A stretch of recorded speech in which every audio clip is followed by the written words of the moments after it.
हामी चाहिँ अहिले डोक्लाङ पोइन्टमा आइपुगिसकेको छ 13,500 फिटमा।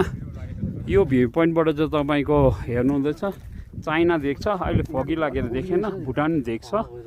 यहाँ आज टुरिज्मकोहरू सबजना आउनु भएको छ।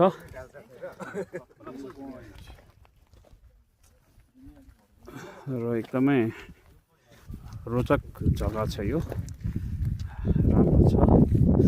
यहाँ हाम्रो ललित भाइ कस्तो के छ यसको बारेमा एक एउटा? अब एकदम बढिया छ अहिले, तर त यस्तो भ्यू छैन है। हजुर। तर पनि यो आफैमा हिस्टोरिक प्लेस हो, हजुर। एउटा फिल्ड टुरिज्म गभर्मेन्टको पक्षबाट। हजुर। अनि साथै अब टुरिज्म डिपार्टमेन्टले युद्ध स्तरमा काम बढाइरहँदैछ, किनभने यहाँको लोकल इम्प्लोइमेन्ट यसको निम्ति र यसको निम्ति यो खोलिनु नै एउटा ठुलो हाम्रो लागि गिफ्ट हो सिक्किम टुरिज्मबाट, गभर्मेन्टबाट भन्न चाहन्छु। Okay, thank you. उहाँले एक दुईवटा कुरा राखिदिनु भयो डोक्लाङको विषयमा।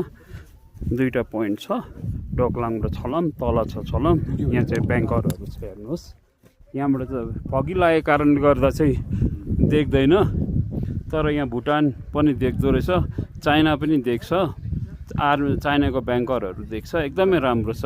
तपाईँहरूलाई पनि आउनुहोस्, हेर्नुहोस् अप्रिलदेखि। Okay, thank you.